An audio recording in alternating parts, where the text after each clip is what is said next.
semuanya, nama saya Naila Sofia Fitri dengan NIM 2302211001009 dari Akuntansi C Fakultas Ekonomi dan Bisnis Universitas Trunojoyo Madura.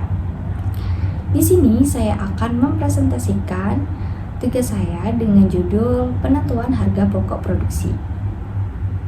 Sebelumnya, saya akan mengucapkan terima kasih kepada dosen pengampu mata kuliah Akuntansi Biaya, Bapak Dr. Sultan Syah, SE AKMM MAKCA. Baiklah, langsung saja kita akan membahas dari materi penentuan harga pokok produksi. Salah satu elemen penting dalam manajemen keuangan suatu perusahaan, terutama dalam industri manufaktur, adalah harga pokok produksi yang mencakup semua biaya yang dikeluarkan untuk membuat produk, mulai dari biaya bahan baku, biaya tenaga kerja langsung, dan overhead pabrik. Sangat penting untuk menetapkan harga pokok produksi yang akurat karena berpengaruh langsung pada strategi penetapan harga, profitabilitas, dan keputusan bisnis. Pemahaman yang jelas tentang HPP dapat membantu perusahaan dalam lingkungan bisnis yang kompetitif dalam menentukan harga jual yang tepat, menemukan area yang memerlukan peningkatan efisiensi, dan merencanakan anggaran secara lebih efektif.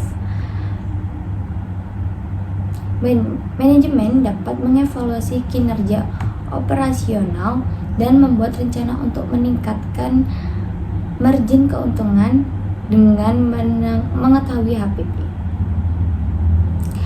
Harga barang yang dibeli untuk diproses sampai selesai, baik sebelum atau selama periode akuntansi, disebut harga pokok produksi.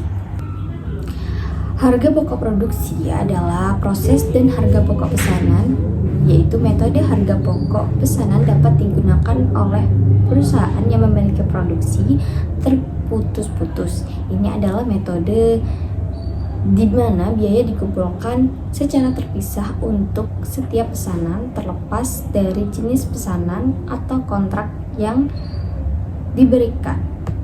Perhitungan biaya berdasarkan pesanan menggabungkan biaya bahan baku langsung, biaya tenaga kerja langsung, dan biaya overhead.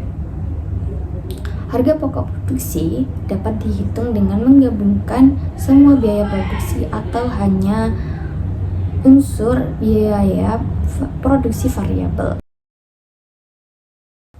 Harga adalah nilai penentu untuk setiap transaksi jual beli, apakah itu berupa barang, jasa, atau yang lain. Harga barang dapat berbeda tergantung pada keuntungan yang diperoleh dari produk atau jasa yang diperjualbelikan. Perusahaan sebaiknya menetapkan harga sesuai dengan tujuan dan strategi pemasarannya. Harga tersebut sudah tepat jika pelanggan menerimanya. Jika mereka menolak, biasanya harga akan diganti dengan cepat atau produk baru akan ditarik dari pasar jika diperlukan. Harga pokok produksi sendiri menurut Mulyadi adalah harga pokok produksi yang mencakup biaya yang dikeluarkan untuk mengubah bahan baku menjadi produk jadi. Harga ini juga mencakup penentuan unsur biaya produksi terhadap produk yang dibuat selama proses produksi, yaitu biaya yang terjadi pada produk jadi dan persediaan barang yang ada selama proses produksi. Unsur harga pokok produksi yaitu biaya bahan baku sebagai bahan utama yang merupakan bagian menyeluruh produk jadi, sehingga dapat identifikasi langsung kepada produk jadi dan nilainya cukup besar. Dalam memperoleh bahan baku, biasanya perusahaan tidak hanya mengeluarkan biaya seharga beli bahan baku saja, melainkan ada biaya tambahan agar bahan baku tersebut sampai pada gudang perusahaan.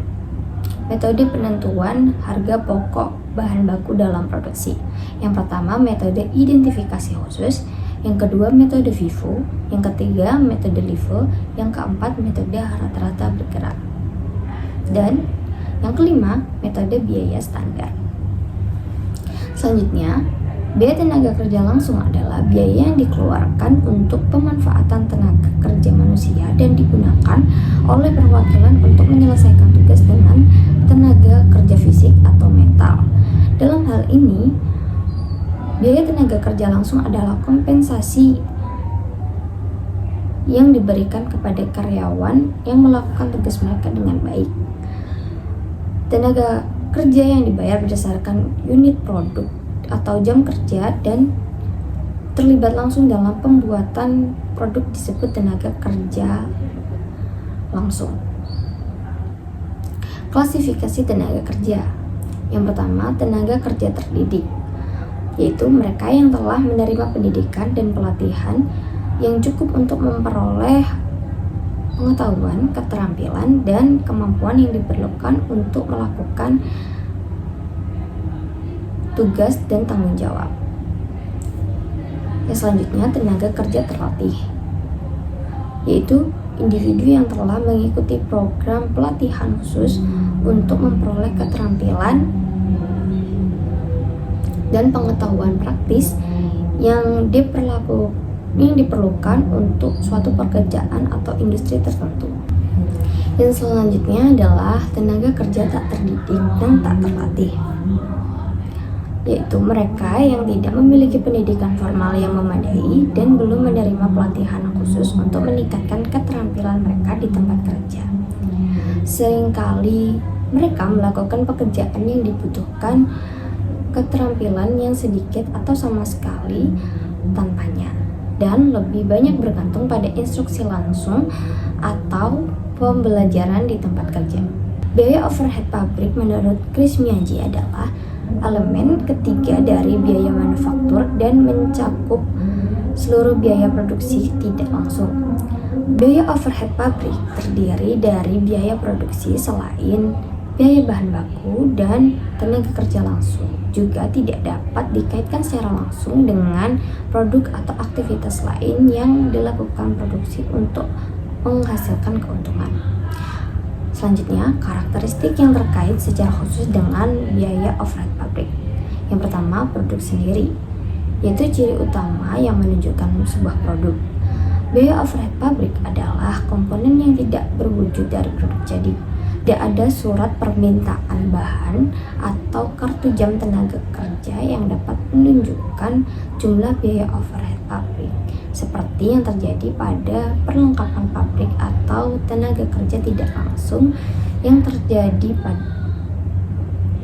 atau tenaga kerja langsung yang diperhitungkan dalam produk atau pekerjaan tertentu. Selanjutnya, biaya volume, yaitu jumlah volume produksi, yaitu biaya overhead pabrik dapat tetap, variabel, atau semi variabel dalam karakteristik kedua karena perubahan dalam volume produksi.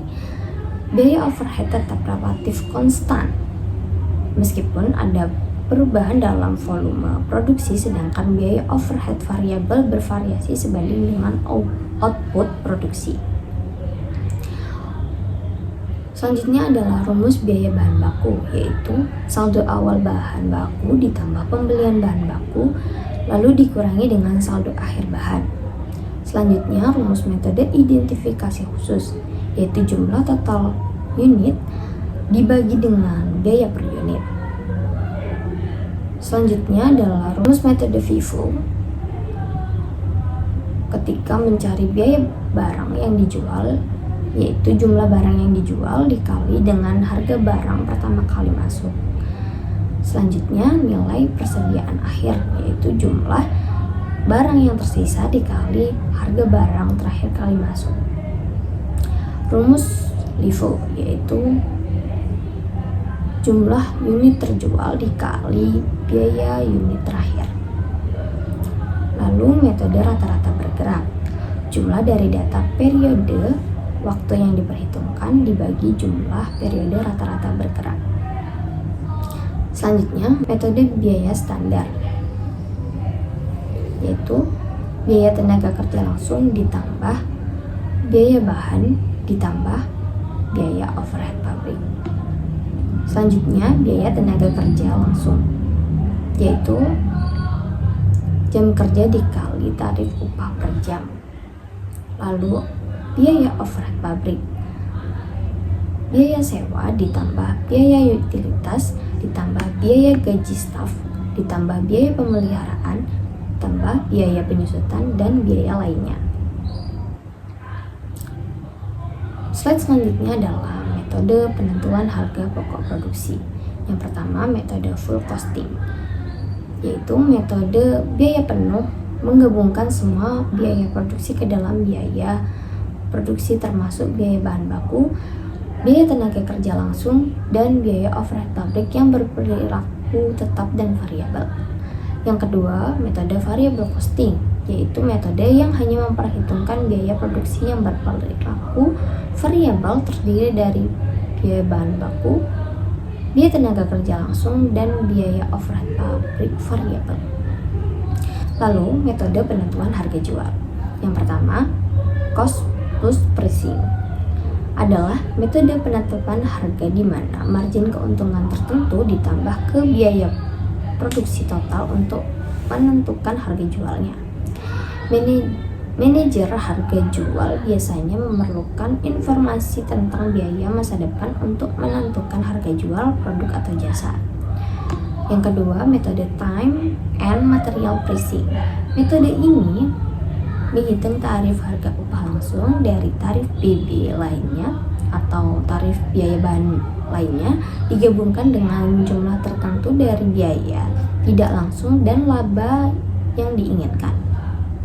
Tarif tenaga kerja per jam juga dikenal sebagai tarif tenaga kerja per jam adalah total dari upah langsung dan premi karyawan yang merupakan bagian laba yang layak terkait dengan upah tunggal. Kelebihan metode cost pricing adalah sederhana dan mudah dipahami, menjamin penutupan biaya, stabilitas harga, baik untuk kontrak jangka panjang, mudah dalam perencanaan keuangan.